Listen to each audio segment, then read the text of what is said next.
मेरी शक्ति का प्रकोप मैंने ही उस टापू की खूनी चट्टान को जगाया है। राजन भी आया था एक विनती लेकर। इसने कहा यदि उसे टापू पर रिसोर्ट बनाने का काम मिल गया तो ये स्वयं रास्ते पर आ जाएगा। तो मैंने इसे आश्वासन दिया कि मोहन आर्य इस जीवन में तो क्या, यदि मरने के पश्चात 1,84,000 योनियों के बाद भी मनुष्य बना तब भी उस टापू पर रिसोर्ट नहीं बना सकता। सत्य वचन, जो आपने कहा वैसा ही। वरुण, बहुत गड़बड़ चल रही है। सर, यहाँ भी बहुत गड़बड़। सर, वो रोशनी देखी आपने? समय के अभाव के कारण मैं उस टापू पर नहीं जा पाया, किंतु मैंने अपने सहायक वरुण को वहां भेजा है। वो वहां पहुंचता ही होगा। कुछ ही समय में वो दुर्घटनाग्रस्त हेलीकॉप्टर की तस्वीरें मुझे भेजेगी।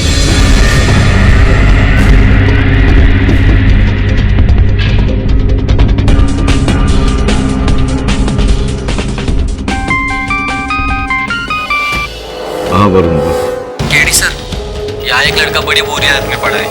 उसकी हालत बहुत खराब है। उसके फोन से मैंने आपको फोन किया। वो बच नहीं पाएगा।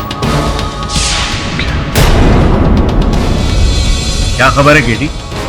क्या कहा तुम्हारे सहायक? योर ऑनर, एक बहुत ही बुरी खबर है। मेरा सहायक जब उस टापू पर पहुंचने वाला था उसके साथ भी वही घटना घटी। उसकी नौका चकनाचूर हो गई। वो इस समय अस्पताल में जीवन और मृत्यु की लड़ाई लड़ रहा है।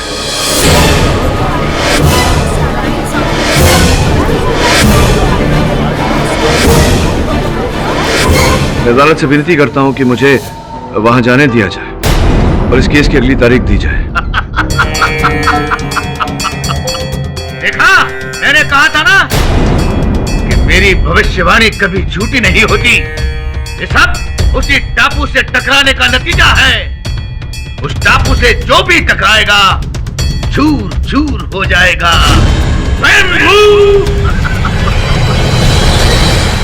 मुझे लगता है पाठक साहब, अब तो आप इस अलौकिक शक्तियों का अस्तित्व जो है उस पर विश्वास करने लगेंगे। अब मुझे लगता है योर ऑनर शायद इनको अब इस केस से जान छुड़वानी है, इसीलिए बहाना बना रहे हैं अगली डेट का वगैरह वगैरह।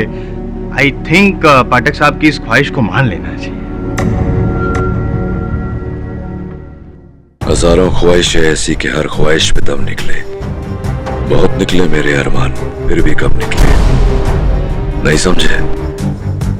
गालिब साहब जीवित होते तो आपको इसका अर्थ समझाते। इसका अर्थ समझाने का समय नहीं है मेरे पास मिस्टर जायसवाल।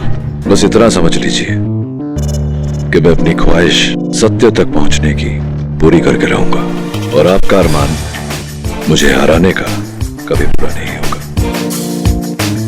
योर ऑनर, रहा प्रश्न अलौकिक संसार पर विश्वास करने का, तो ये विश्वास मुझे पहले भी नहीं था, आज भी नहीं है और आगे भी कभी नहीं होगा। इस समय मैं अदालत से विनती करता हूं कि अपने सहायक की हिफाजत के लिए मुझे वहां जाने दिया जाए और इस केस की अगली तारीख दी जाए। ठीक है, ये अदालत अगली सुनवाई तक मुलतवी की जाती है। स्वामी राजनाथ के श्राप की खौफनाक दास्तान ने एक बार फिर मोहन आर्य मर्डर केस को एक नया मोड़ दे दिया है। चौंकाने वाली बात तो ये है कि इस बार जाने माने एडवोकेट केडी पाठक भी इस प्रकोप से नहीं बच पाए। उनके सहायक वरुण पर जानलेवा हमला हुआ जब वो टापू के करीब पहुंच गए थे। वरुण इस वक्त जिंदगी और मौत के बीच हॉस्पिटल में जूझ रहे हैं। इसके अलावा राजन थदानी के सहायक की भी अद्भुत तरीके से मौत हो गई, जिसके गवाह खुद केडी पाठक हैं। बहरहाल एक के बाद एक होती इन घटनाओं से ऐसा लगता है ये केस एक अनसुलझी पहेली बनता जा रहा है। देखिए, जनता की रक्षा करना हमारा काम है, लेकिन हम भी एक इंसान हैं। हमारे बीवी बच्चे हैं। डिपार्टमेंट के लाख कहने पर भी हम टापू पे अपनी जान जोखिम पे नहीं डाल सकते। इसलिए हम लोगों ने ये फैसला किया है कि हम इस पद से इस्तीफा देते हैं।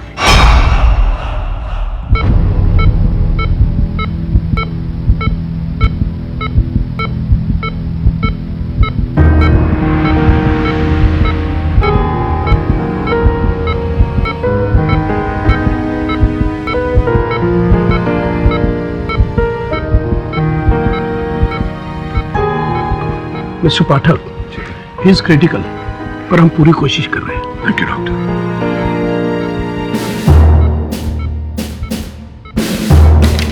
केडी, मैंने तुमको बोला था ना, उधर खतरा है, वरुण को उधर मत भेजो। But you never listen to me. Lily, don't worry, Varun fighter है, ठीक हो जाएगा।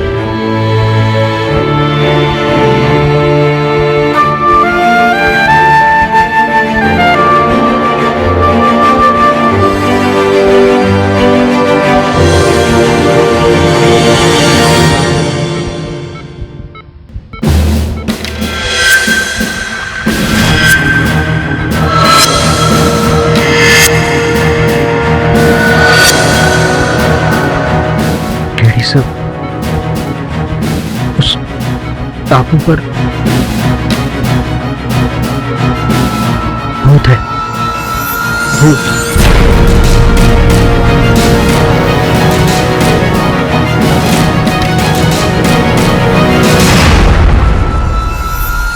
बेटा, हिम्मत से काम लो।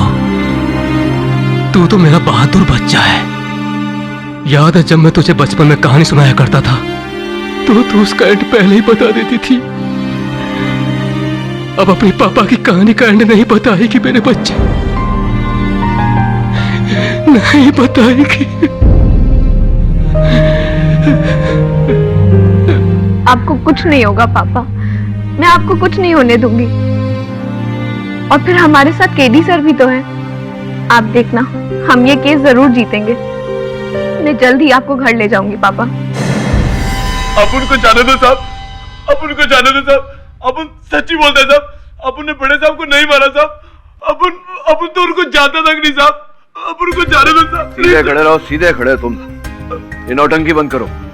तुम्हारे इस तरह से रोने गिड़गिड़ाने से ये साबित नहीं हो जाता कि तुम निर्दोष हो। तुमने जो किया है उसकी सजा तुम्हें मिलेगी। देखो, तुम्हारे बचने का एक ही रास्ता है। सच सच जो भी है मुझे बता दो। सोच के बताओ कि कभी भी तुमने उस टापू से या उसके आसपास से किसी प्रकार का भी खिंचाव महसूस किया है? नहीं साहब, कुछ भी नहीं।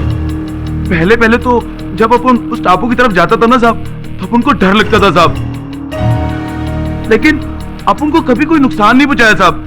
शायद उसको मालूम होगा साहब कि अपन तो गरीब गांव वाले साहब, अपन अपनी रोजी रोटी के लिए उधर जाता था साहब। और ये जो तुम्हारा बॉस है, जो हमेशा छुपा हुआ रहता है, अंधेरे में रहता है, इसने कभी ना कभी तो तुम्हें बताया होगा, सिखाया होगा अपने आप को बचाने का तरीका, कोई रास्ता सिखाया कुछ ऐसा? नहीं साहब, अपन तो कभी उनको देखा नहीं साहब, और ना ही कभी अपन को कभी कुछ बताया साहब। अपन सच बोला साहब, अपन सच ही बोला, मां कसम साहब, अपन को बचा लो साहब, अपन को बचा लो साहब। तुम तो गए दोस्त, तुम तो गए। केडी, सोच तो मैं भी नहीं सकती हूँ, पर जिस तरह से सब कुछ चल रहा है उससे मेरे को यकीन है कि तुम मानो या ना मानो, भूत प्रेत एग्जिस्ट करते हैं। सोच रहा हूं लेकिन समझ नहीं पा रहा हूं कि ऐसा क्या किया उन तस्करों ने कि साफ बच निकले। जब भी वो टापू पर जाते थे तो एक खरोंच तक नहीं आती थी उन्हें। अगर कोई और गया उसका बचना नामुमकिन। क्या चक्कर है ये? जबकि मोहन चौपर से गया था, वरुण मोटर बोट से गया था, प्रताप भी तो।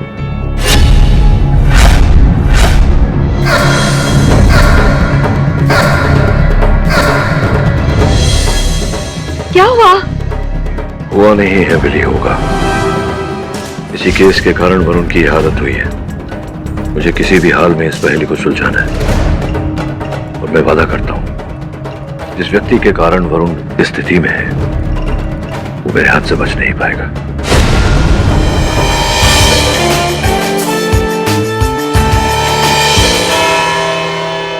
दबे, मेरे पास ज्यादा समय नहीं है, मेरा एक काम करेगा?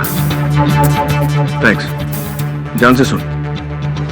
योर ऑनर, आज अदालत में मैं इस केस के बारे में कुछ ऐसा खुलासा करने वाला जो इस केस की दिशा को बदल कर रख देगा। सर्वप्रथम योर ऑनर, जिस हेलीकॉप्टर में आर्या साहब की मृत्यु हुई उसमें कोई तकनीकी खराबी नहीं थी और ना ही तस्करीकर्ताओं ने उस पर हमला किया।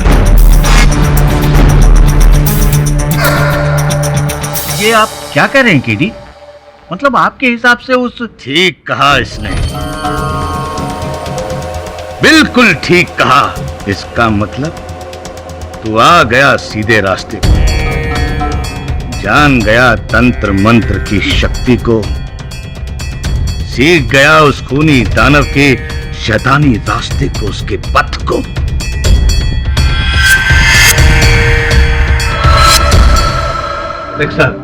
हाँ, वो आपकी वो जो ख्वाहिश थी सत्य तक पहुंचने की, खुशी हो रही है बताते हुए कि आपकी वो ख्वाहिश पूरी हो गई। जायसवाल साहब, सत्य तक पहुंचने की मेरी ख्वाहिश हमेशा पूरी होती है और आपका जीतने का अरमान संभवतः इस बार भी पूरा नहीं होगा। स्वामी जी, अभी भी समय है, सत्य बता दीजिए, वरना बहुत जल्द आप काल कोठरी में बैठकर तारे गिन रहे हो। स्वयंभू मूर्ख, तूने मेरी शक्ति को, मेरी साधना को ललकारा है। अब मैं तुझे नहीं छोड़ूंगा, कदापि नहीं छोड़ूंगा। मैं तुझे यहीं पर भस्म कर दूंगा, राख कर दूंगा।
क्षमा चाहता हूं योर ऑनर, इस झूठे जादूगर को इसी की कला का नमूना दिखाना आवश्यक था। वास्तव में ये कोई जादू नहीं है, केवल हाथ की सफाई है। और ये धुआं, विभूति, राख इत्यादि, ये केवल आंखों का धोखा है योर ऑनर। इसमें यंत्र का उपयोग होता है, कुछ ऐसे यंत्रों का योर ऑनर, जहां से राख निकलती है।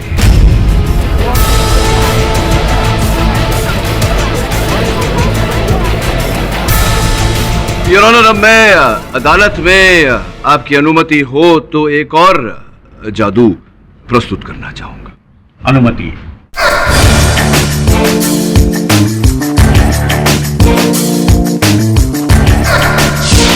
योर ऑनर, ये उसी टापू का एक प्रतिरूप है।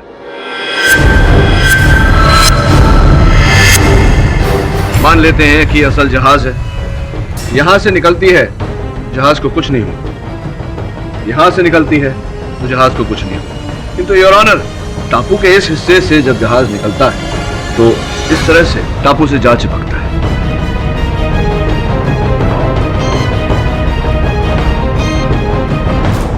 अब योर ऑनर, मान लेते हैं कि ये विमान है या फिर वो चॉपर जिस पर आर्या साहब सवार थे। ये जैसे ही टापू से गुजरता है और जब टापू के ऊपर पहुंचता है तो यूं टापू की तरफ खिंच जाता है।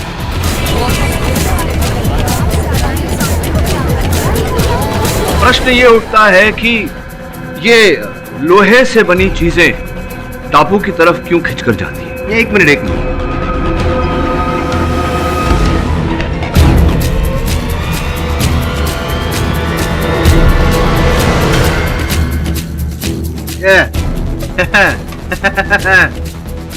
फाटक साहब, जादू जादू, मैजिक मैजिक कुछ नहीं है योर ऑनर। मैग्नेट है, मैग्नेट, लो चुंबक।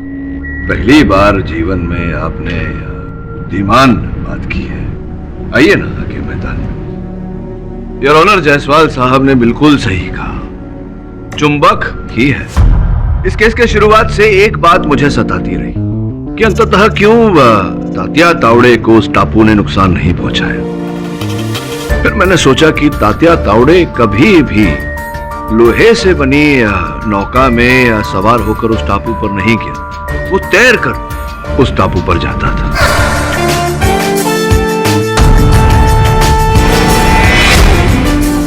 योर ऑनर, इस मर्डर मिस्ट्री का सबसे बड़ा विलन है उस टापू पर, उस चट्टान में चुंबक।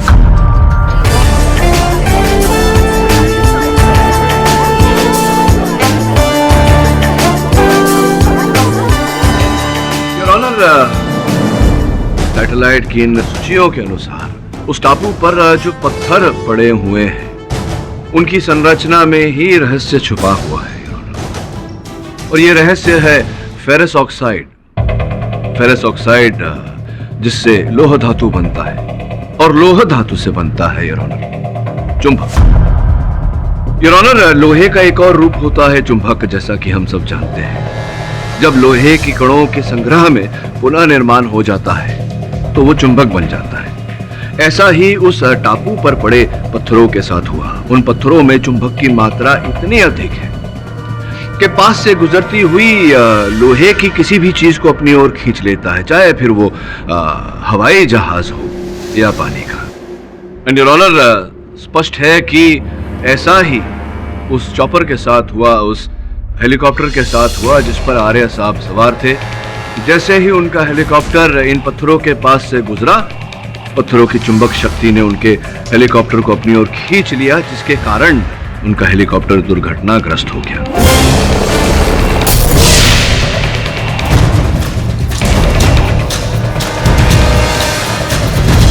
योर ऑनर, उन टापू के पत्थरों में चुंबक होने से सबसे अधिक लाभ स्वामी राजनाथ जी को हुआ है।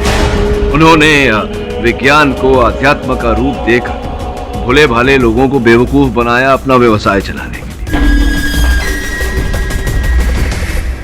अलौकिक शक्ति जैसी विचारधारा पर प्रोसिक्यूशन का रवैया बेहद अफसोस भरा है। और मिस्टर थडानी, आप जैसे जिम्मेदार नागरिक को यह शोभा नहीं देता कि ऐसे ढोंगी बाबाओं को आप बढ़ावा दें, जबकि केडी का तर्क और उनकी सोच उसकी मैं दाद देता हूं।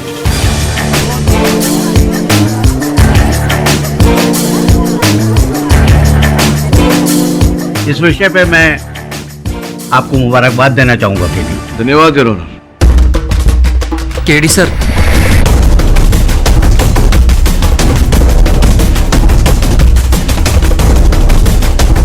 किंतु ये केस अभी तक शेष नहीं हुआ है।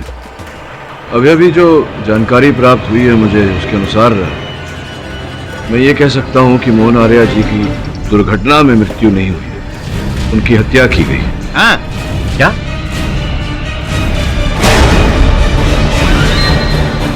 मेरी बात को प्रमाणित करने के लिए मैं एक वैमानिक विशेषज्ञ मिस्टर बख्शी को कटघरे में बुलाने की अनुमति चाहता हूँ। अनुमति?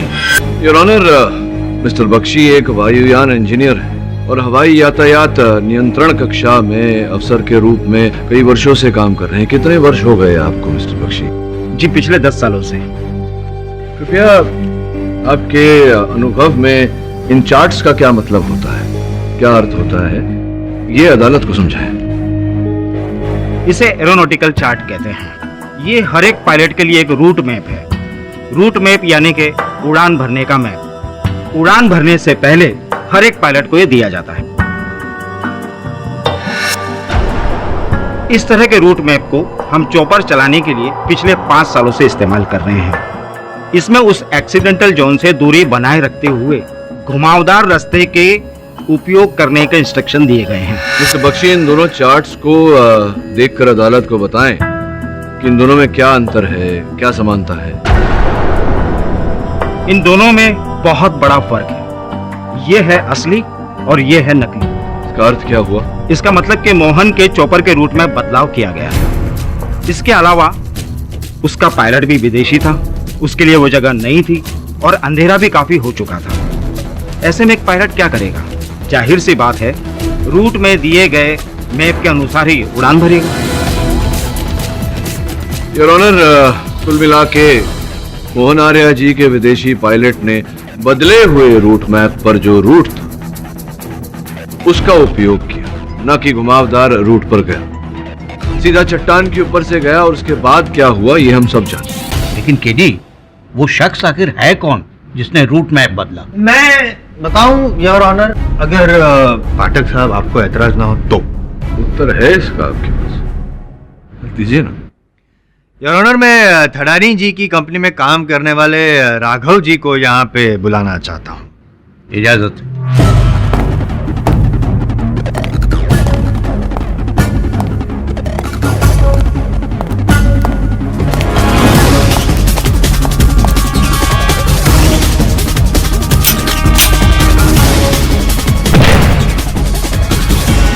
राघव जी, मोहन आर्या जी को चॉपर की जरूरत थी, ये तो हम सब जानते हैं, लेकिन आपकी जो बॉस है ठडानी जी, उनका कहना है कि आपने फोन करके उनको बताया कि मोहन आर्या जी को चॉपर की जरूरत है।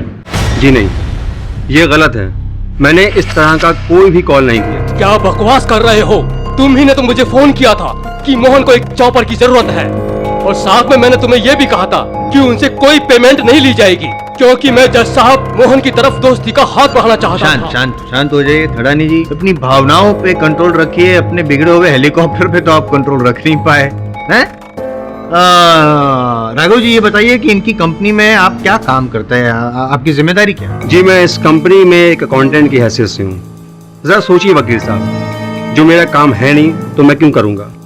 और मुझे तो पहले ही पता था कि मोहन आर्या और मेरे बॉस राजन थडानी से दुश्मनी है। Correct your honour. I mean सच आपके सामने है योर ऑनर, ये बंदा झूठ नहीं बोल रहा है। नहीं जज साहब, ये सब गलत है। इसने मुझे फोन किया था, मैं दावे के साथ कह सकता हूँ। दावे के साथ तो मैं भी कह रहा हूँ, और मेरे पास तो मोबाइल टेलीफोन कंपनी के रिकॉर्ड्स भी हैं। नहीं, वो कॉल मोबाइल से नहीं, पीसीओ से किया गया था। आपने कहा और मैंने मान लिया। ठडानी जी, एक झूठ को छुपाने के लिए आप दूसरा झूठ बोल रहे हैं, दूसरे के लिए तीसरा, लेकिन आपको भी पता है कि मोहन आर्या की मौत के पीछे आप ही का हाथ है। जैसे आपको पता चला कि मोहन आर्या को एक हेलीकॉप्टर की जरूरत है, तो आपने दोस्ती के पैगाम के तौर पर वो बिना मेंटेनेंस वाला हेलीकॉप्टर भेज दिया, और साथ में रूट मैप भी बदल दिया, ताकि जो बेचारा पायलट है वो चट्टान के ऊपर से हेलीकॉप्टर ले जाए और मोहन आर्या जी मौत की ओर नीचे खींचे चले आए, लोचुंबक की वजह से।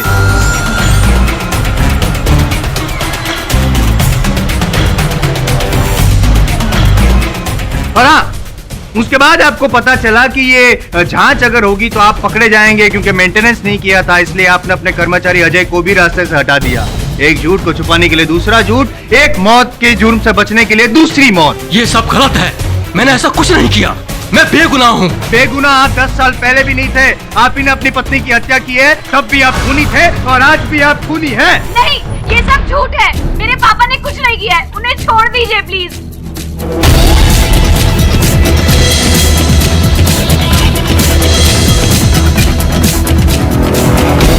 योर ऑनर, 10 वर्ष पूर्व की जिस घटना की प्रोसिक्यूटर महोदय बात कर रहे हैं, मिसेस थडानी की मृत्यु, ये उनकी मृत्यु के मेडिकल रिपोर्ट से, जिनसे ये प्रमाणित होता है कि मिसेस थडानी को स्किज़ोफ्रेनिया नामक मानसिक रोग था, जिसके चलते उन्होंने आत्महत्या की।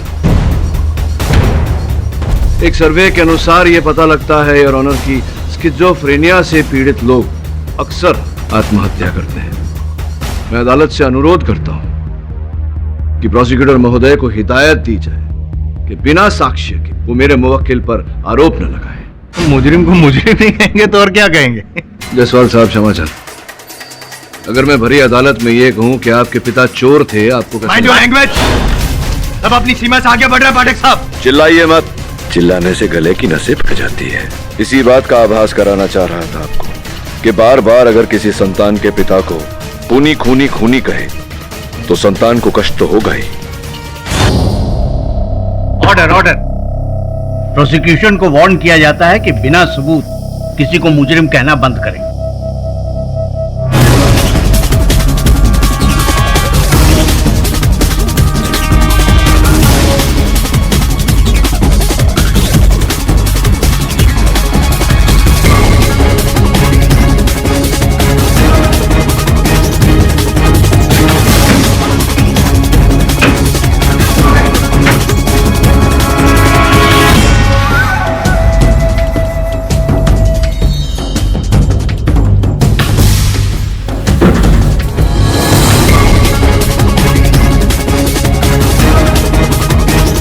योर ऑनर, इस केस के चलन में हर व्यक्ति उस चट्टान की जानकारी प्राप्त करने में व्यस्त हो गया, किंतु किसी ने यह पता लगाने का प्रयास नहीं किया कि तस्करीकर्ताओं का सरदार कौन है। मैं अदालत को बताना चाहूंगा योर ऑनर कि वो व्यक्ति कौन है। यह भी कहूंगा कि वो व्यक्ति आज इस समय इस अदालत में उपस्थित है।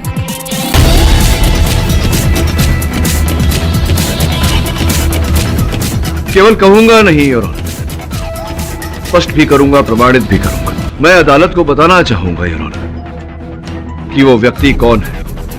यह भी कहूंगा कि वो व्यक्ति आज इस समय इस अदालत में उपस्थित है।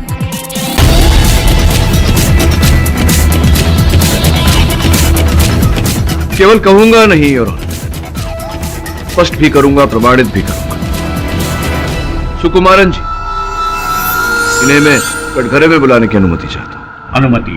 बड़ी विचित्र बात है सुकुमारन जी, आपका जो होटल है सुना है कि वो बिल्कुल चलता ही नहीं। उस व्यवसाय से आपका कुछ लाभ नहीं होता, खाली पड़ा रहता है होटल आपका। उसके बाद भी आप हर समय खूब सारे, ढेर सारे पैसों का निवेश करते रहते हैं उसमें, अपने होटल को शानदार बनाने में। ऐसा क्यों? कहीं ऐसा तो नहीं कि आपका होटल तस्करी का अड्डा है और वहीं से आप समुद्र पर नजर रखते हैं?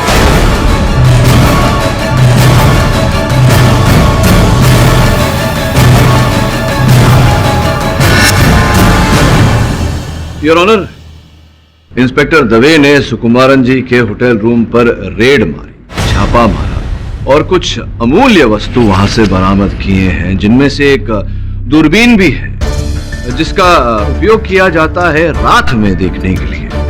योर ऑनर, इंस्पेक्टर दवे ने वो चित्र भेजे हैं मुझे ईमेल द्वारा अपने फोन पर। अपना फोन ऑन करने की अनुमति चाहता हूं। अनुमति।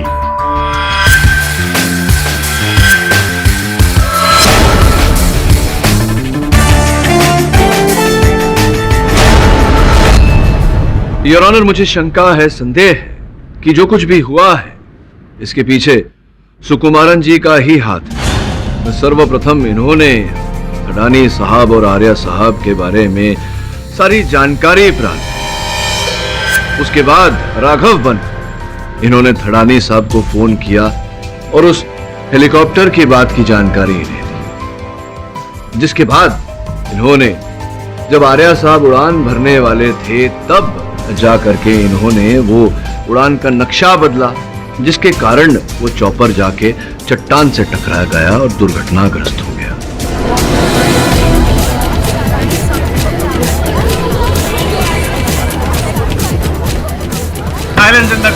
केवल इतना ही नहीं योर ऑनर, थडानी साहब पर इसका आरोप डालने के लिए इन्होंने इनके कर्मचारी अजय को फांसा। अजय के द्वारा इन्होंने हेलीकॉप्टर के मेंटेनेंस रिकॉर्ड्स बदलवाए ताकि संदेह थडानी साहब पर जाए। और जब इन्हें आभास हुआ कि हो सकता है अजय सच उगल दे, तो इन्होंने अजय की भी हत्या कर दी। क्यों? मैं मानता हूं कि मैं स्मगलिंग का रैकेट चलाता हूं, लेकिन मोहन आर्या और अजय का खून मैंने नहीं किया। मुझे तो बिल्कुल पता भी नहीं था कि मोहन सर चॉपर से जाने की बात करेंगे। मैंने तो उनके लिए एक मोटर बोट का इंतजाम किया था और मैंने उस बोट वाले से खास तौर से कहा था कि वो टापू के सामने से बिल्कुल ना जाए। सुकुमारन, मुझे जल्द से जल्द एक चॉपर की जरूरत है। देखो, कल सुबह ही मुझे उस आइलैंड के लिए उड़ान भरनी है। पर आप तो आज ही जाने वाले थे। मैंने आपके लिए मोटर बोट का इंतजाम भी किया है। क्या करें सुकुमारन, पद्मा की तबीयत कुछ ठीक नहीं है और पानी के रास्ते वो जा नहीं सकती क्योंकि उसे बोट में थोड़ी प्रॉब्लम होती है। तो मेरे ख्याल में चॉपर ठीक रहेगा और सेफ भी रहेगा। लेकिन सर, कल ही इतनी जल्दी में शायद चॉपर का अरेंजमेंट ना हो पाए। सर, आप मोटर बोट से क्यों नहीं जाते? ओह सुकुमारन, तुम इस तरह की फालतू सलाह देकर मेरा टाइम बर्बाद मत करो। तुमसे जो कह रहे हैं वो करो। हर हालत में कल सुबह तक मुझे चॉपर चाहिए। अरे मैंने एक पायलट भी अरेंज कर लिया उसके लिए। Okay sir. पायलट को फौरन इंजन ऑन करने के लिए कहो। सॉरी सर, लेकिन बेहतर यही होगा कि अगर आप अपनी यात्रा कल तक के लिए टाल दें, अंधेरा भी होने वाला है और आपको तो मालूम ही है कि वो टापू शापित है और आप सब बकवास है सुकुमारन। कहानी और झूठी बातों से मेरा इरादा नहीं बता सकते। अगर मुझे मोहन आर्य को मारना ही था तो मैं उन्हें सफर पर जाने से रोकता ही क्यों? राइट योर ऑनर, सुकुमारन जी की कही हुई सारी बातों की जांच करना जरूरी है क्योंकि उन्होंने मोहन आर्य जी का खून किया ऐसा मुझे नहीं लगता।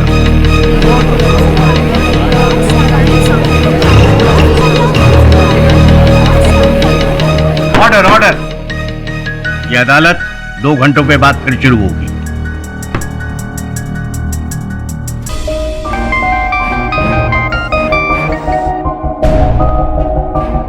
हाँ दवे बोल। हाँ गेडी, मेरी उस मोटर बोट चलाने वाले से बात हुई। उसका भी ये कहना है कि सुकुमारन ने उस दिन उससे कहा था कि बोट को चट्टान की तरफ लेकर मत जाना। अच्छा, और कुछ पता चला? और हाँ, एक बात और, राजन ने अदालत में सही कहा था। उसके फोन पर एक पीसीओ से कॉल आया था। मंजिल अभी दूर है दवे। वरुण ठीक होता तो शायद। चिंता मत करो केडी, दवे तुम्हारे साथ है। थैंक्स यार, थैंक यू।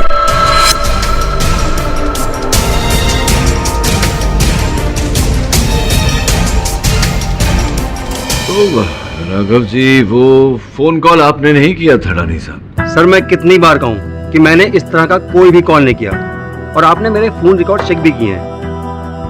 आपने फोन कॉल नहीं किया तो प्रश्न उठता है कि वो फोन कॉल किया किसने? पहले रानी साहब से पूछते। थड़ानी साहब, कितना समय हो गया राघव जी को आपके साथ काम करते करते? कैसे भेंट हुई आपकी इनसे, बताइए ना। राघव मेरे लिए कुछ 6 महीने से काम कर रहा है। इसे मैंने स्वामी राजनाथ की सिफारिश पे रखा था। अच्छा, स्वामी राजनाथ जी के कहने पर आपको बड़ी घनिष्ठ मित्रता है आपकी स्वामी जी के साथ। ये एक चित्र है, देखिए।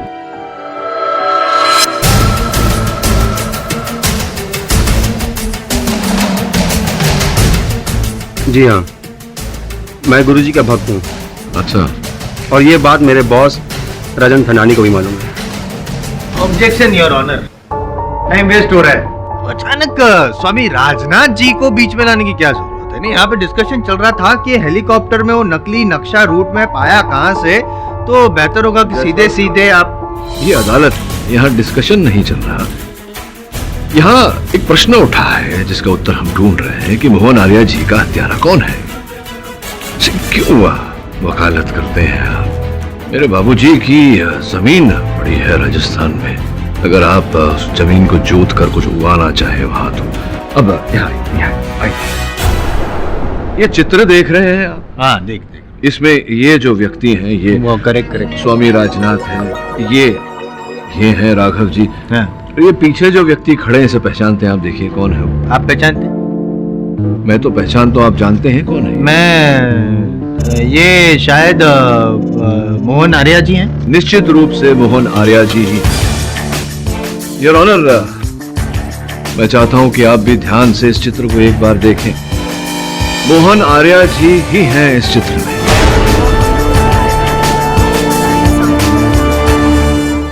बहुत कम लोग जानते थे कि मोहन आर्य जी भी स्वामी राजनाथ जी के भक्त हैं। वो भी अलौकिक शक्तियों में विश्वास रखते थे।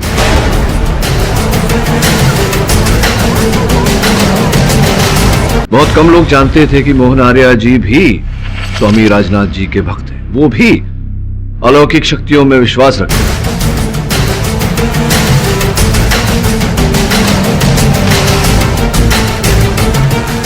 एक minute your honour. Your honour, ये मोहन आर्य साहब के बैंक की सूची है, जिससे ये स्पष्ट होता है कि ये बहुत सारा धन उनके अकाउंट से स्वामी राजनाथ जी के अकाउंट में ट्रांसफर किया गया था।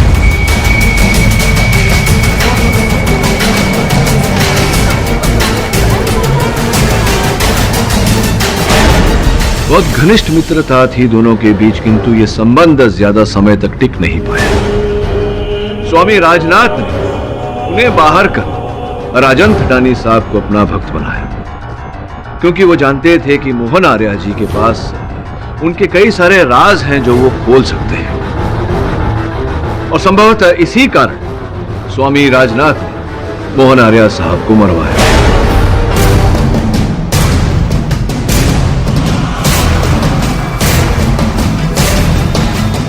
और आपने राघव जी, आपने इस योजना में स्वामी जी का साथ दिया? जी नहीं।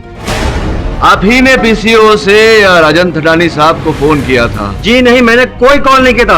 आप ही ने उन्हें फोन करके हेलीकॉप्टर की बात बताई थी? जी बिल्कुल। आप ही ने मोहन आर्या जी की हेलीकॉप्टर को क्रैश करवाया? मैंने अजय की हत्या भी आप ही ने की है या नहीं? जज साहब, मुझ पे झूठा इल्जाम लगाया रहा है। मैंने कोई भी कॉल नहीं किया था। असली मुजरिम स्वामी जी, मैं नहीं हूँ।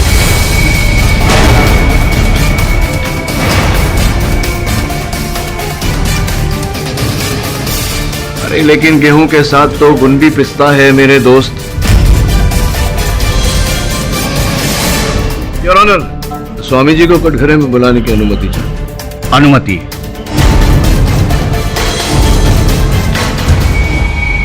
परम पूज्य स्वामी राजनाथ बाबा, अब आपकी भलाई इसी में है कि आप न्यायाधीश महोदय को सच सच बता दें। इकबाल जुर्म कर ले, क्योंकि अगर मैं बोलने लगा तो आपके जन्म से लेकर के अब तक की पूरी कुंडली खोलूंगा। सारी काली करतूतें बाहर आ जाएंगी। क्या कहना चाहेंगे? और क्या करता? मेरे पास कोई दूसरा रास्ता नहीं था। मोहन आर्या ने न केवल पैसों से मेरी सहायता बंद कर दी, बल्कि लोगों को मेरे विरुद्ध भड़काया। बहुत से राज थे मेरे उसके पास, उन्हें खोलने के लिए मुझे धमका रहा था। अब आप ही बताइए जज साहब, मैं एक महान सन्यासी, दुनिया भर के लोग मेरे पैर छूते हैं, और मैं एक इंसान से डर के जी रहा था, उसके पैरों में बैठकर दया की भीख मांग रहा था। इसीलिए मैंने मोहन आर्या को सजा देने का फैसला कर लिया।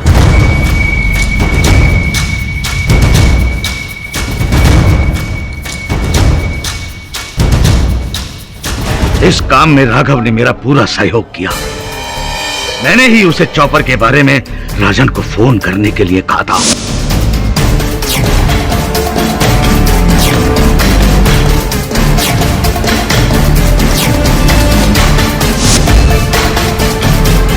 और फिर चॉपर का नक्शा मैंने राघव और अजय की मदद से बदलवा दिया।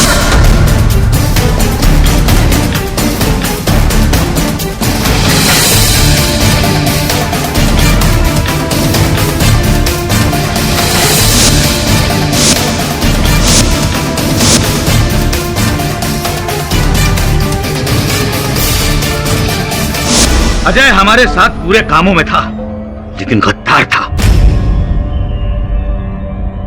हमारी बातें केडी को बताने चला गया ऊपर।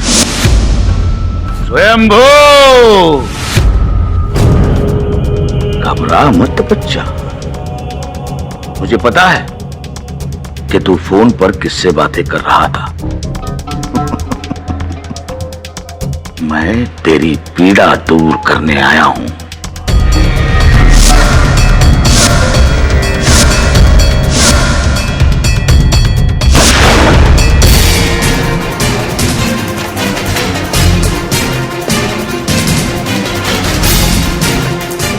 फिर उसके बाद मोहन आर्य के खून का केस शुरू हुआ। मैंने खुद को उस खून से बचाने के लिए टापू की झूठी कहानियां बनानी शुरू कर दी। मुझे पता था कि अदालत शैतानी शक्ति जैसी बातों पर विश्वास करके मुझे सजा नहीं दे पाएगी, लेकिन हां, इन सब बातों से मेरा प्रचार बहुत हो रहा था। जब से मीडिया ने मेरी सोई हुई चट्टान को जगाने वाली बात दुनिया तक पहुंचाई, विश्व के कोने कोने से भक्तों की भीड़ लग गई। लाखों करोड़ों रुपए का चंदा आने लगा। मैंने अपने आप को बचाने के लिए सब किया जज साहब, सब बचाने के लिए। The defence, rest. ये अदालत राजनाथ को मोहन आर्या के कत्ल में दोषी पाती है और उन्हें उम्र कैद की सजा सुनाती है और साथ ही राघव को राजनाथ का साथ देने के लिए 10 साल कैदे बा मुशक्कत की सजा सुनाती है और राजन थडानी को इस केस से बाइज्जत बरी करती है। The case is closed. Pathak साहब जी। आप कोई असली बाबा को जानते हैं जहाँ योग साधना होती हो? मन शांति के लिए जाना चाहता हूँ। आप जाना चाहते? कोई फायदा नहीं है जसवंत साहब। कुल मिला के कोई अलौकिक शक्ति, कोई भूत प्रेत नहीं था। ये सब उस बाबा की रची हुई योजना थी रुपए बनाने के लिए। सब पता नहीं इस देश से अंधविश्वास कब खत्म होगा? मुझे भी पता नहीं, लेकिन उम्मीद करता हूँ कि बहुत जल्द हम इस अंधविश्वास से निकलकर हमारी अंदरूनी शक्ति को पहचानेंगे। चल मुझे घर छोड़ दे। Let's go. सब सॉरी, क्या हुआ तेरी अंदरूनी शक्ति को? या अल्लाह खैर कर, किसी तरह फज्र की नमाज से पहले मस्जिद पहुंच जाऊं मेरे मौला, कहीं देर न हो जाए। या अल्लाह खैर कर।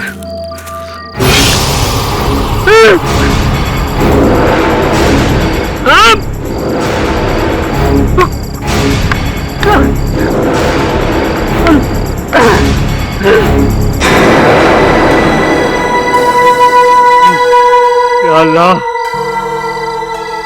इतना बड़ा सांप, ये कैसी नई मुसीबत है भाई?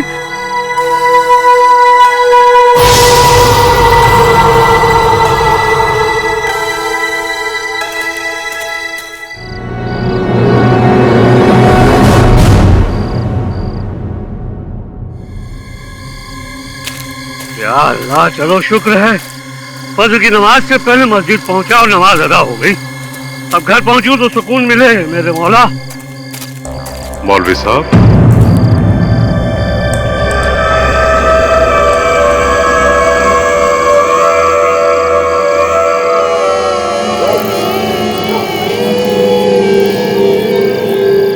कहिए। आप वही मौलवी हैं जो आम वाली मस्जिद में नमाज पढ़ाते हैं?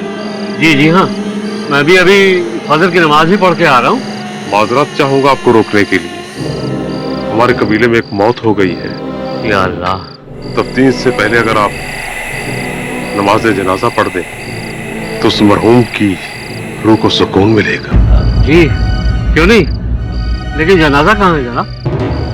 आइए। चलिए।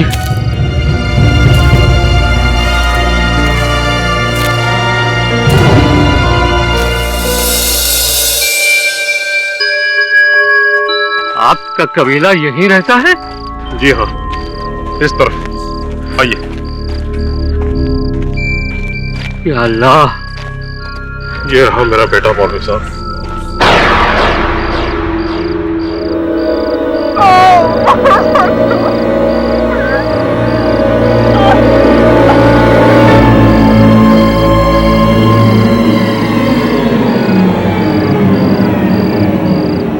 या अल्लाह, ये तो नाबालिग लड़का है। जी हाँ, वक्त से पहले ऊपर वाले ने से अपने पास बुला लिया।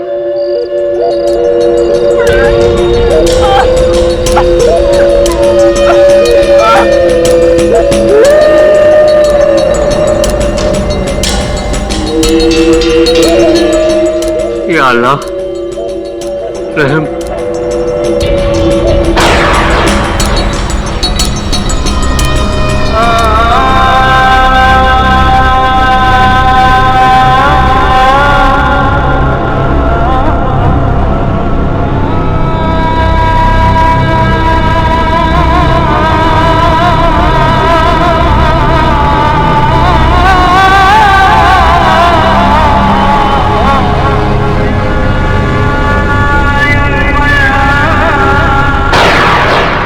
जनाजे को उठाइए।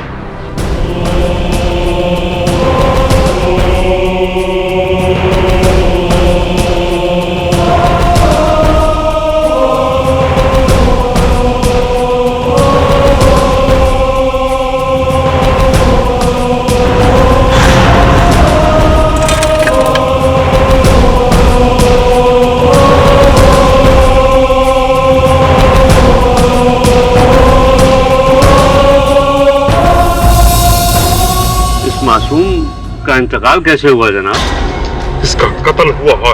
कत्ल? मासूम बच्चे को इतनी बेरहमी से कौन मार सकता है?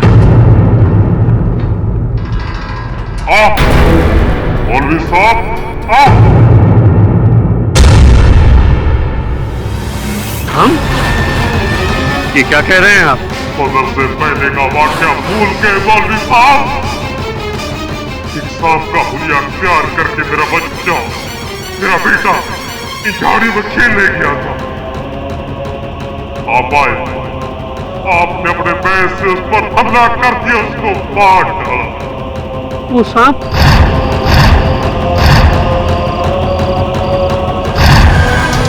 वो सांप आपका बेटा था? आप लोग कहीं जिन तो नहीं? हम जिन्नात हैं।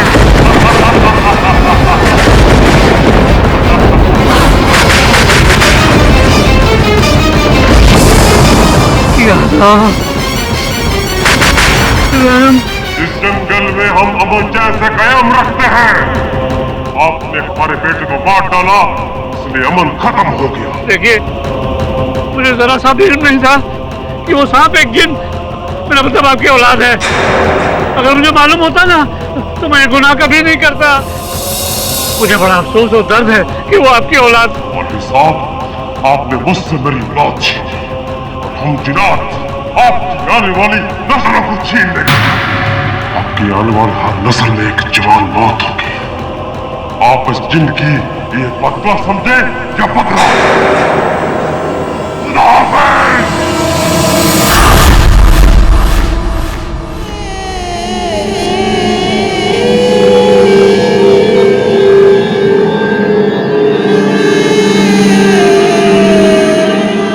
और दादी, फिर वो जिन पेड़ बन गया? हाँ, जिन्नत लोग अपनी हुलिया बदल सकते हैं। आग से बने हैं तो आग की तरह उनकी भी कोई हुलिया नहीं होती है। कभी सांप, कभी पेड़ पौधे, तो कभी जानवर। क्या जिन की कहानी सच है उम्मा? काश झूठ होते, पर सच है। ये कहानी आज से तकरीबन 80 साल पहले की है। वो मौलाना कोई और नहीं, रजा के परदादा थे, मौलाना रऊफ अहमद साहब। और जिस जिन ने उनको बद्दुआ दी थी, वो हमारे घर के पीछे वाले जंगल में ही रहते थे। यानी कि आज भी वहाँ जिन है? हाँ।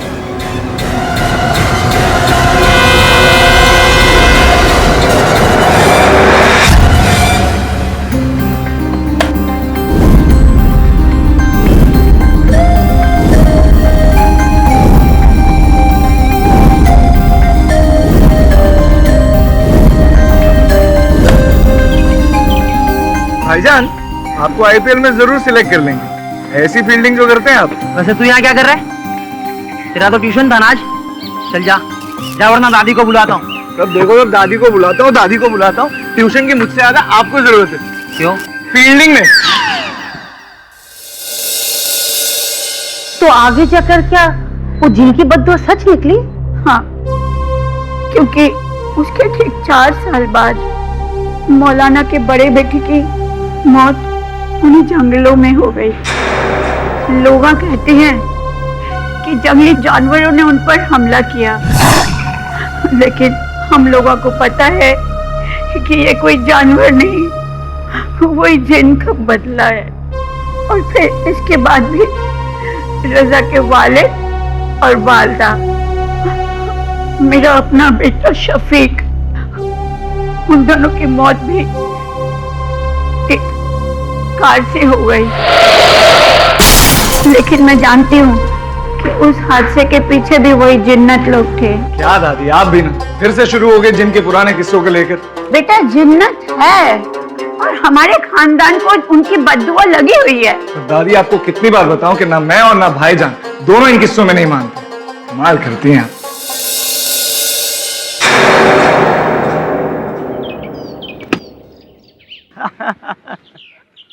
फिर से बॉल पहुंचा दी तूने।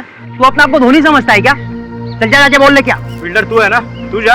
कल भी मैं ही गया था। तो आज भी तू ही जा, वरना खेल बंद कर दे। यार रजा, तेरे लिए मैंने अपनी इतनी बड़ी जिद छोड़ दी, और तू बहुत छोटा दिल है तेरा।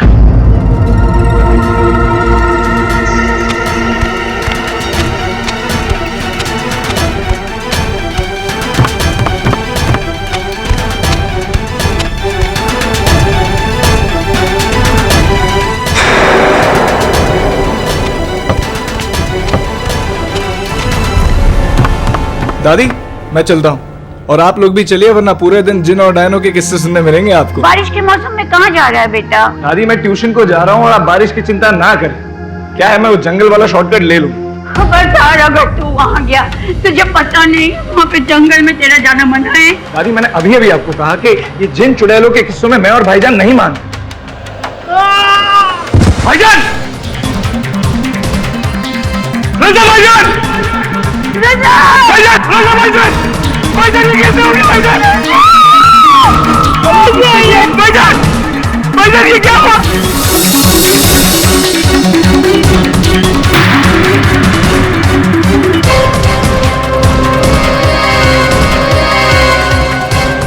साकिब भाई! भाईजान!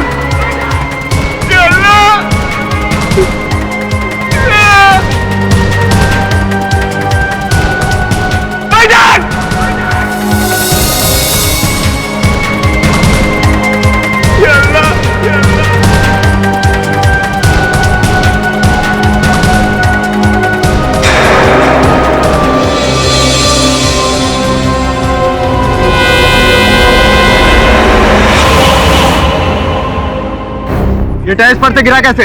क्रिकेट खेलते हैं? क्रिकेट तो लोग खेल रहे थे सर, पर साकिब भाई ने मेरे भाई के साथ झगड़ा किया और उसे धक्का भी दिया। नहीं रे, मैंने कुछ नहीं किया। इंस्पेक्टर साहब, ऊपर कोई और था, उसने उसे धक्का दिया, मैंने नहीं। ये झूठ बोल रहा है सर, इन लोगों को झगड़ा हुआ और ऊपर कोई नहीं था। कौन सा ऊपर? मैं सच कह रहा हूँ, मैंने कुछ नहीं किया। ले जाइए, मैंने धक्का नहीं दिया सर, मैंने कुछ नहीं किया, मैंने कुछ नहीं किया सर, मैंने धक्का नहीं दिया।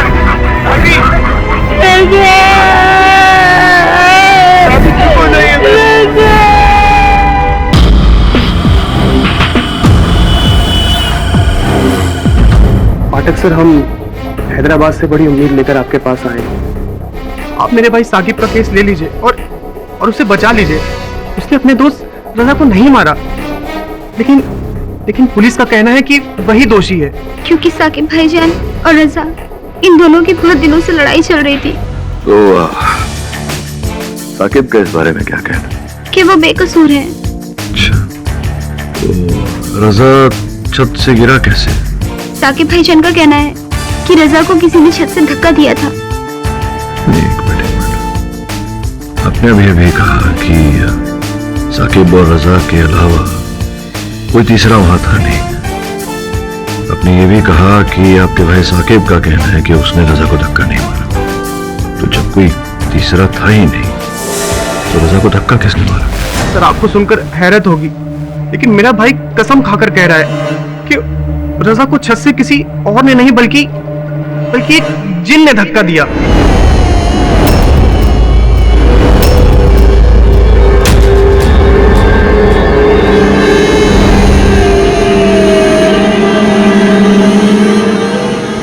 अल्लाह के नाम पे कुछ देता जा बेटा, तेरी हर मुराद पूरी होगी।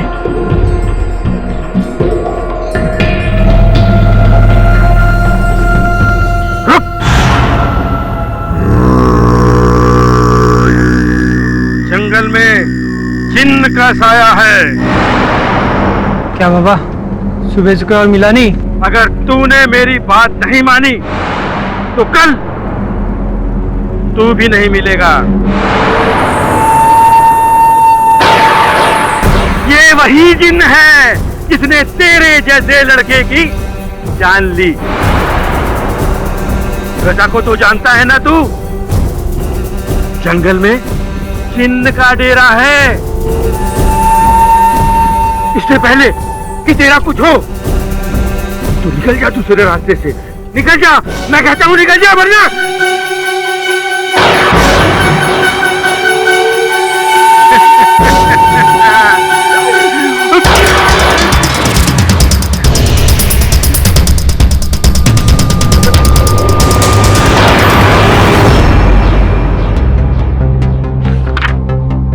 सर, जहां तक मुझे पता है सर, जिन तो कहानियों में होते हैं और वहां भी चिरागों में।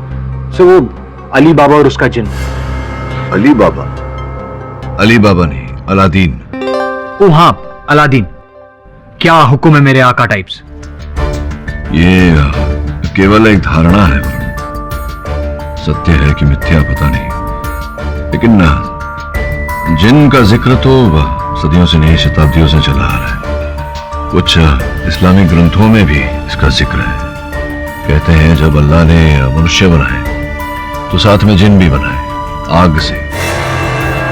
और कुछ अच्छे कुछ बुरे हमारे साथ ही रहते हैं, हमको दिखते नहीं जब तक वो ना चाहे।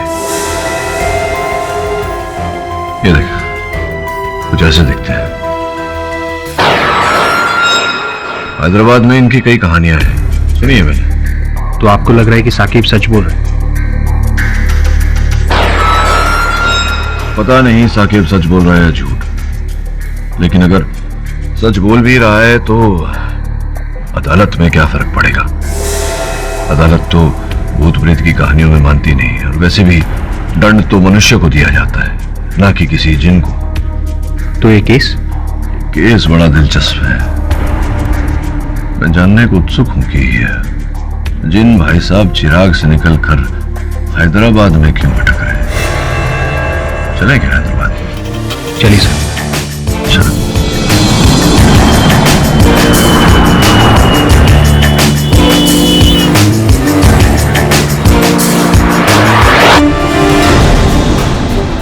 वो जिन ही था सर। देखो साकिब, हो सकता है तुम्हें गलतफहमी हुई हो पहचानने में। कोई हो सकता है मनुष्य हो, इंसान हो, जिनके भेष में। नहीं सर, वो इंसान हो ही नहीं सकता। उसकी आंखें मैं कभी नहीं भूल सकता सर। जिस तरह वो मुझे घूर रहा था, जैसे कि वो मुझे नहीं, मेरी रूह को देख रहा हो। सर मैं बॉल लेकर नीचे से ऊपर आ रहा था। रजा छत पर अकेला था। चल रजा, अब तू बैटिंग कर।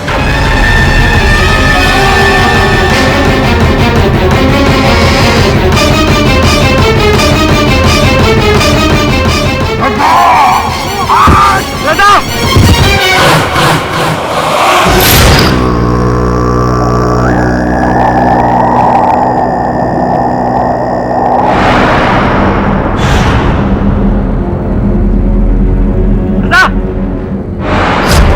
मैंने उसे अपनी आंखों के सामने मेरे दोस्त को मौत के मुंह में ढकेलते हुए देखा, और मैं कुछ ना कर सका सर। मेरा यकीन कीजिए सर, वो जिन ही था।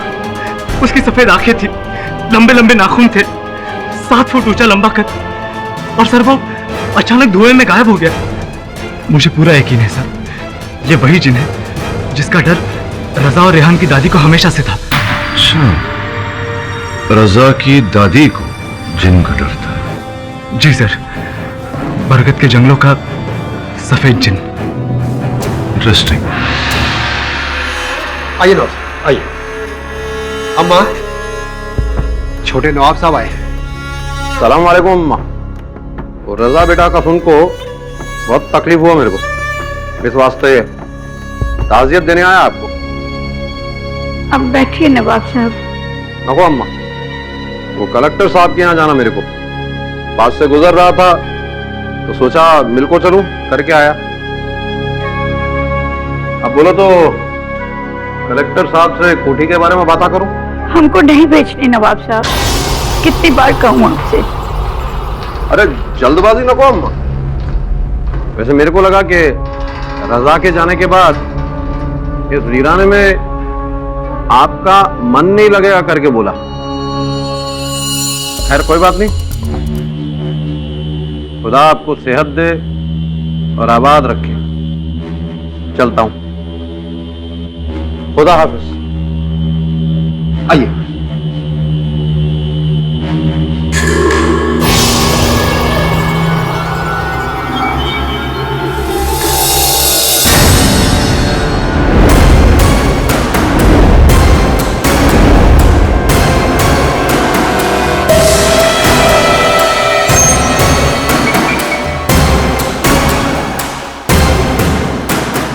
जी आप?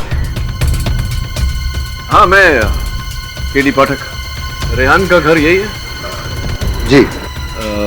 मिलना था उससे, मिल सकता हूँ? हाँ, मिल सकते हैं। जा सकता हूँ अंदर? जी।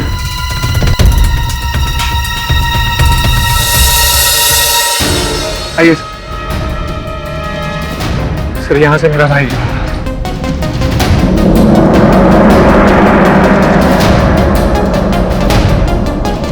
अच्छा,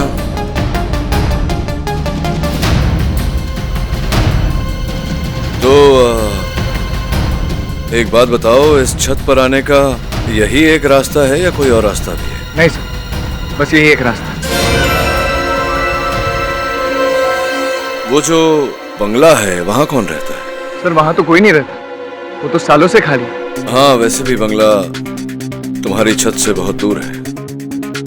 अच्छा, साकिब का कहना है कि जिन बूढ़ा आदमी पहले से ही छत पर आ गया था। उस समय साकिब सीढ़ियों पर था, तो अगर साकिब सीढ़ियों पर था तो वो सीढ़ियों से तो नहीं आया होगा। सवाल यह है कि वो छत पर आया कैसे? छत पर चढ़ा तो चढ़ा, लेकिन फिर वो धुएं में गायब हो गया, तो धुआं आया कहां से? नहीं, वो बूढ़ा आदमी धुएं में गायब हुआ था। वही देख रहा था कि धुआं किस कारण आया था। कोई निशानी मिल जाए? नहीं मिलेगा सर। क्यों? क्योंकि उस रात जोरों से बारिश हुई थी सर, और अगर नहीं भी होती बारिश फिर भी नहीं मिलता, क्योंकि साकिब झूठ बोल रहा है सर। उसी ने मेरे भाई की जान ली, और ये सब कुछ उस सना की वजह से। सना? कौन सर? सना बेटा रेहान, नीचे आ जा, मेरे को डर लग रहा है, कहीं वो जन्नत फिर से ऊपर ना आ जाए।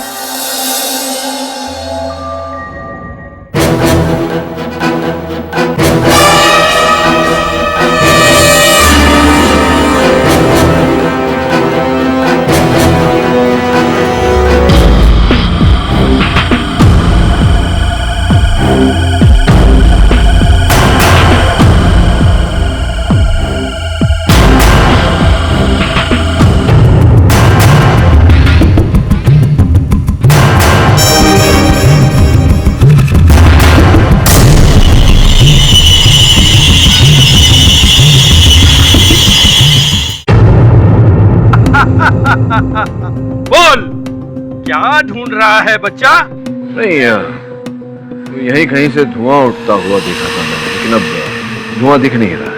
आग जहां लगेगी वहां धुआं तो उठेगा ही बच्चा। आग की लपटों से बच, वरना रजा की तरह तू भी झुलस जाएगा।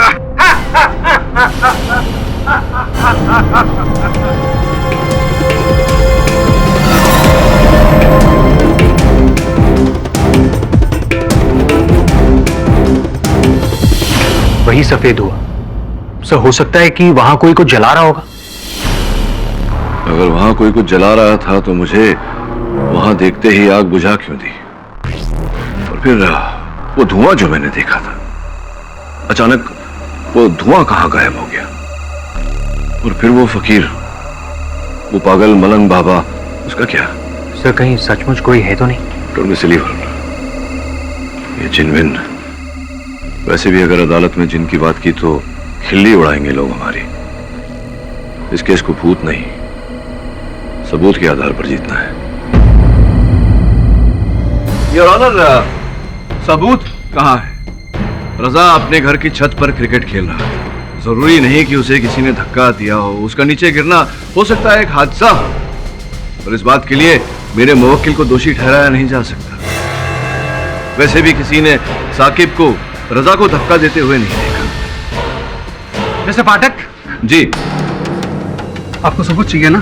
सबूत तो चाहिए। रजा को उस छत से गिरते हुए किसी ने नहीं देखा। मैं बताता हूं कैसे हुआ। योर ऑनर, इजाजत है? इजाजत है।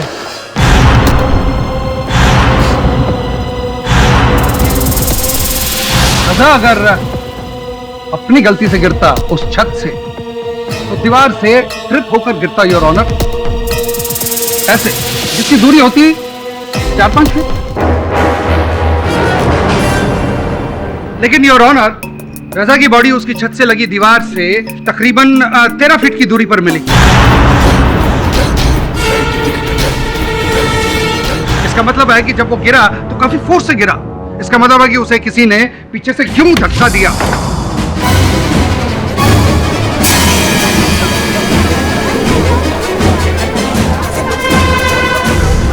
Order order. राव साहब, क्या ऐसा नहीं हो सकता कि रजा ने खुदकुशी की हो, आत्महत्या की हो? इससे पहले मैं बता चुका हूं कि अगर वो खुदकुशी करता तो उसकी दूरी जो है 4-5 फीट होती है। यकीनन उस वक्त छत पर साकिब के अलावा और कोई मौजूद था ही नहीं। था सर। पर केडी सर, तुम रजा को रास्ते से हटाना चाहते थे, बदला कैसा बदला mister Rao? Your honour, love triangle. Raza और साकिब एक ही लड़की से प्यार करते थे। सना उस लड़की का नाम है, योर ऑनर। और सना रजा के पड़ोस में रहती थी। कुछ ही दिन पहले रजा और साकिब के बीच में बहस छिड़ी। इसके आगे की कहानी रहन सुनाएगा योर ऑनर, रजा का जो छोटा भाई है।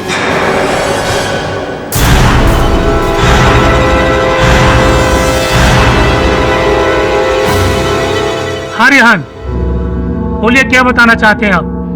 योर ऑनर, पिछले हफ्ते जब मैं घर को लौटा तो छत पर से मुझे रजा भाईजान और साकिब की लड़ने की आवाजें आ रही थी। मैं चुपके से ऊपर गया और मैंने देखा। देख रजा, सना से दूर रह, समझा? क्यों? गर्लफ्रेंड हो तेरी? वैसे भी तुझसे ज्यादा मुझे पसंद करती है, समझा तू? किसने कहा तुझे? किसने कहा?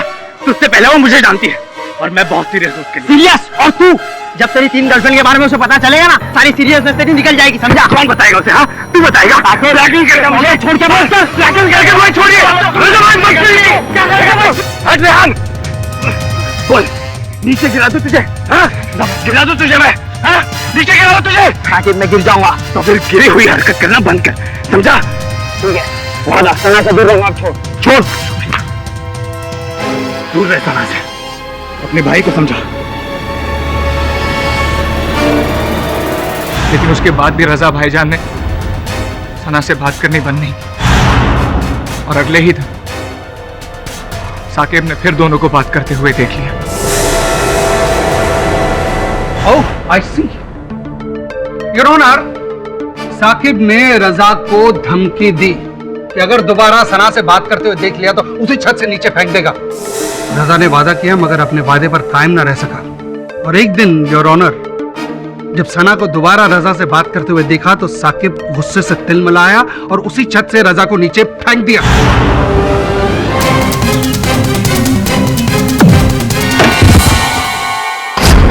नहीं सर, मैंने रजा को धक्का नहीं दिया। उसे जिन ने धक्का दिया।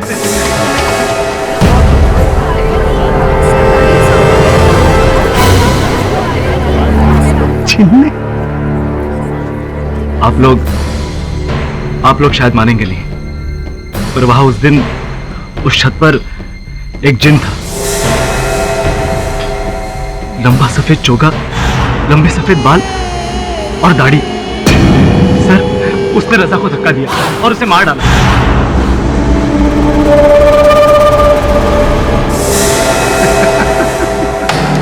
भरी दोपहरी में शायद तुम्हारा दिमाग खराब हो गया होगा, हाँ? या शायद नशे में रहे होगे, इसीलिए तुमको लगा जिन ने मार दिया। हाँ? कमाल का बहाना है तुम्हारा। मैं सच कह रहा हूं सर, वो जिन ही था। मेरी आंखों के सामने वो गायब हो गया। योर ऑनर, इतने सालों के कैरियर में ये पहली बार इससे अच्छा बहाना मैंने इससे पहले कभी नहीं देखा। बड़ी दोपहरी में लंबे लंबे बाल, सफेद चोगे पहने हुए एक जिन। कमाल की बात है, कमाल की बात है योर ऑनर। मिस्टर पाठक, इस क्रिया पर आपकी क्या प्रतिक्रिया है? वो एक्चुअली जो बोल रहा है साकिब सही बोल रहा है। इसके पीछे एक कहानी है राव साहब। इसका मतलब है कि जिन है? नहीं, ऐसा तो मैंने नहीं कहा। तो इसका मतलब जिन नहीं है? नहीं है, नहीं। वो क्या है कि समझने के लिए कि जिन है या नहीं है, आपको पहले इस कहानी को समझना होगा। योर ऑनर, अच्छा होगा अगर रजा की दादी माँ यहाँ कटघरे में आकर अदालत को ये कहानी समझाए, क्योंकि ये घटना जो घटी है ये उनके पुरखों के इतिहास में घटी है। योर ऑनर, आपकी अनुमति हो तो उन्हें कटघरे में बुलाओ। अनुमति है। आइए।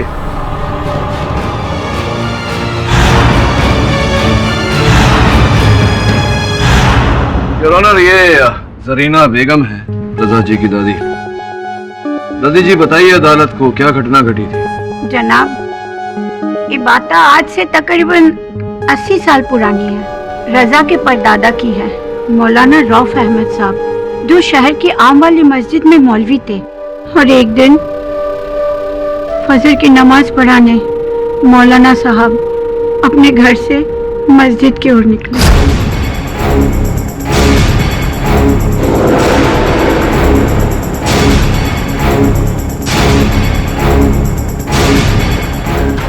और उसके कुछ महीने बाद जब मौलवी साहब जंगल से जा रहे थे,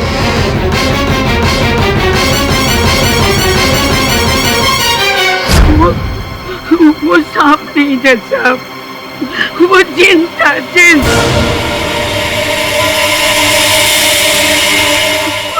उसका दूसरा शिकार बना रजा के दादा और फिर उसके वालिद।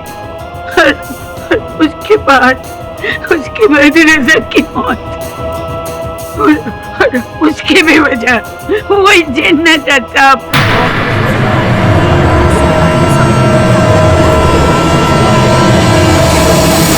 Order, order. साकिब, साकिब सच बोल रहे हैं जज साहब।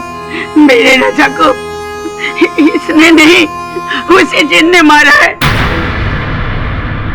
जो अपने बेटे की मौत का बदला अब तक हमारे खानदान से ले रहा है।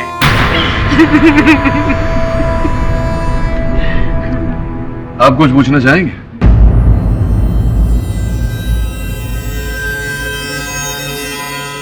अम्मा जी, क्या आपके पास या आपके खानदान वालों के पास तो सबूत है कि उसी जिन ने रजा की जान ली? मेरा मतलब है कि आज की तारीख में किसी ने उस जिन को नहीं देखा साकिब के अलावा। नहीं, लेकिन बड़े बूढ़ों की कहानियां झूठी न को होती बेटा। तेरागढ़ के जंगलों में जिन बसते हैं और वही रहने वाला एक जिन हमारे खानदान से बदला ले रहा है। योर ऑनर, मैं जरीना भी के जज्बातों की कदर करता हूं, लेकिन 80 साल पहले इनके खानदान वालों ने या इनके पुरखों ने जंगल में किसी जिन या इंसान को देखा, ये तो मैं कह नहीं सकता हूं। लेकिन आज की तारीख में रजा की मौत जिन के हाथों नहीं, साकिब के हाथों हुई है योर ऑनर। योर ऑनर, और ठोस सबूत पेश करने के लिए इस फसाद की जड़ सना को कटघरे में बुलाने की इजाजत चाहता हूं। इजाजत है।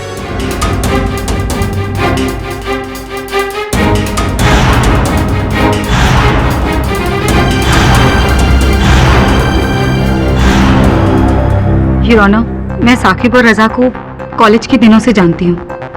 हम तीनों काफी अच्छे दोस्त थे, लेकिन साकिब इस दोस्ती को आगे बढ़ाना चाहता था। लेकिन सच तो यह है कि मैंने हमेशा से रजा को चाहा था, और ये बात मैंने साकिब से उस लड़ाई के बाद भी कही थी। तुम समझते क्यों नहीं हो साकिब? मैंने तुमसे कितनी बार कहा है, तुम मेरा पीछा क्यों कर रहे हो? तुम्हें सब जानना है ना? तो सुनो, मैं शुरू से रजा को ही पसंद करती रही, समझे तुम? रुक जा सना, बैठो।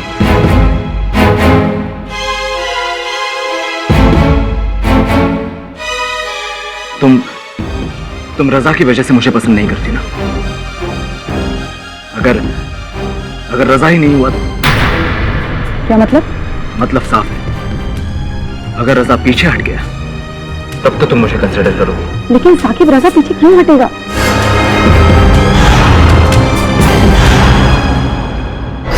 और उसके 2 दिन बाद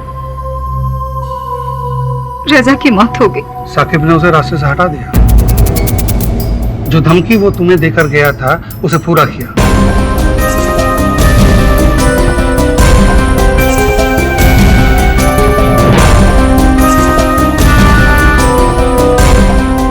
योर ऑनर, क्या अभी भी आपको लगता है कि रजा को मारने के लिए साकिब के पास कोई वजह नहीं थी? It's a clear case of crime of passion. Sir please, वो सारी बातें मैंने सना से सिर्फ गुस्से में आकर कह दी थी। मेरा कोई गलत मतलब नहीं था सर। अरे राव साहब, ये जो विवरण आपने अदालत को दिया, इससे ऐसा प्रतीत होता है कि आप बहुत ये स्पष्ट करने का प्रयास कर रहे हैं कि रजा और साकिब के बीच घोर दुश्मनी है, राइट? बिल्कुल, सना को लेकर। तो अगर दो व्यक्ति घोर दुश्मन हैं, तो एक दूसरे का चेहरा देखना पसंद नहीं करेंगे, पर यहाँ तो दुश्मनी को भुलाकर दोस्त बनकर दोनों रजा की छत पर क्रिकेट खेल रहे हैं। ऐसा क्यों, समझा सकते हैं मुझे? इसका जवाब मैं देता हूँ सर। रजा बचपन से ही मेरे भाई की तरह था, इसलिए उसकी खातिर मैंने सना के लिए अपने जज्बातों को दबा दिया और रजा से माफी मांग ली। सॉरी यार रजा, मुझे माफ कर दे। जज्बातों को दबाना, खेलना, ये सब तुम्हारे हौसले हैं साकिब। तुम चाहते थे कि रजा तुम पर फिर से भरोसा कर सके, ताकि तुम उसे उसी छत पर ले जा सको, दोस्ती के नाम पर दगा दे सको और उसे पीछे से धक्का दे सको, और यही तुमने उस दिन किया। नहीं सर, मैंने उसे धक्का नहीं दिया, उसे उस जिन ने... कोई जिन्न नहीं है। अदालत भी इस बात को नहीं मानती है कि कोई जिन्न है। अपनी बात दोहराते रहोगे तो तुम अपनी जाल में फंसते चले जाओगे साकिब। मिस पाठक, आप अपने क्लाइंट से कहिए अपना गुनाह कबूल करें और इस केस का दी एंड करें।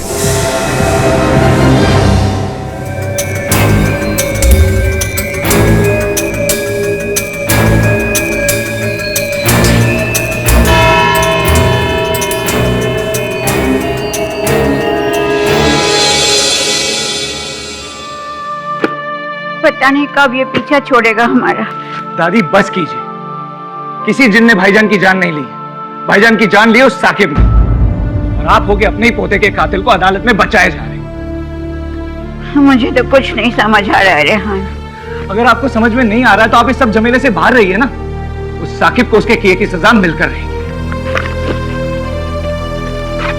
मैं कॉलेज जा रहा हूँ और उसी जंगल के रास्ते से। नहीं नहीं नहीं, बिल्कुल नहीं जाएगा वहां से। दादी, आज मैं जानबूझकर वहीं से जाऊंगा ताकि आपको यकीन हो जाए कि जिन चुड़ैल वगैरह कुछ भी नहीं होते। छोड़िए मुझे।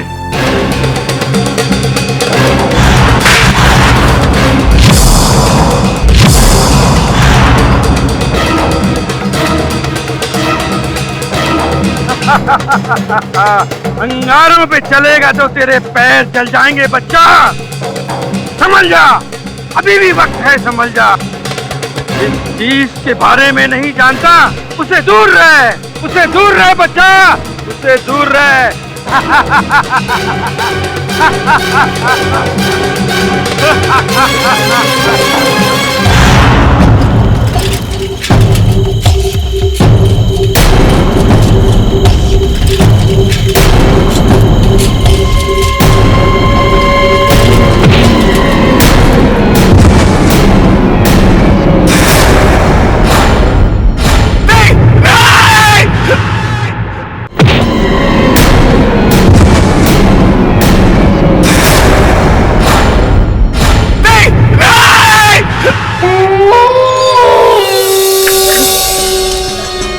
मैंने कहा था उसे मत जाओ, शुक्र है बच के निकल आया, वरना।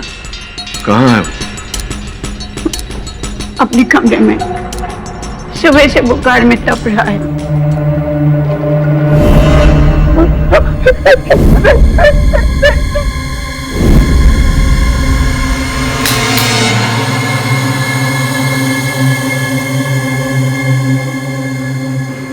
रेहान, क्या हुआ? मुझे मार देगा, मुझे भी मार देगा वो। देगा? कौन मार देगा? उसी ने रजा भाईजान को मारा। किसने? वो जिन मुझे भी मार देगा सर। यहाँ कोई जिन नहीं है रेहान। आज मैं जंगल के रास्ते से कॉलेज जा रहा था,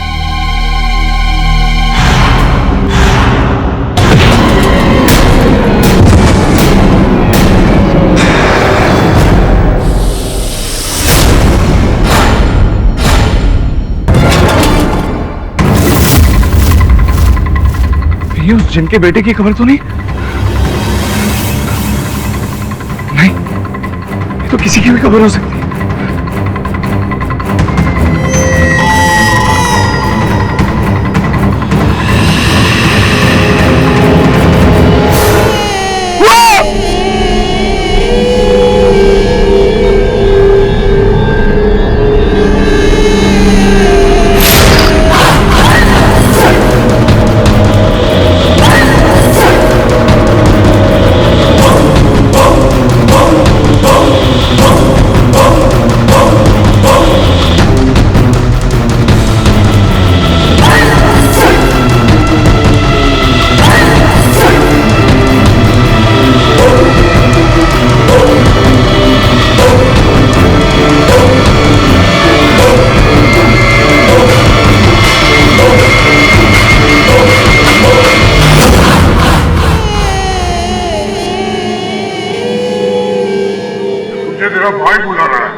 जाने दो, मुझे जाने प्लीज। भाई तुझे बुला रहा है। नहीं, नहीं। क्या फिर तुम यही मानते हो कि जिन की कहानी झूठी है? सर, आज तक मैं भी जिन की कहानियों पे नहीं मानता था, पर आज जब उस कहर को मैंने जंगल में देखा, मुझे भी यकीन हो गया कि जिन अब भी है और वो हमसे बदला ले रहा है। सर,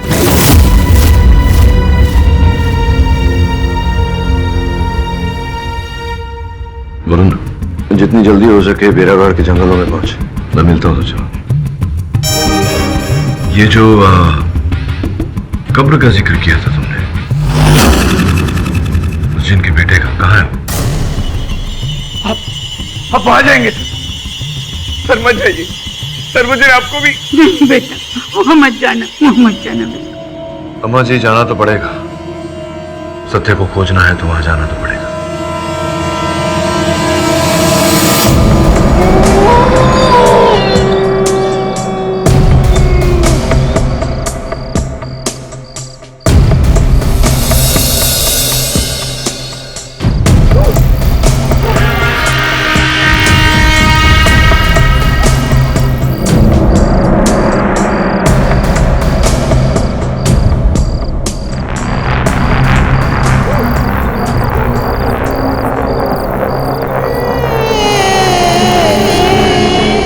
तुम आ गए।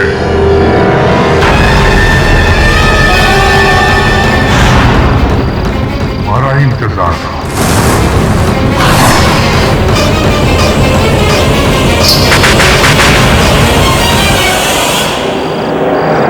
इस तरह के और भी एपिसोड देखने के लिए हमारे चैनल को सब्सक्राइब करें और बेल आइकन दबाना ना भूलें।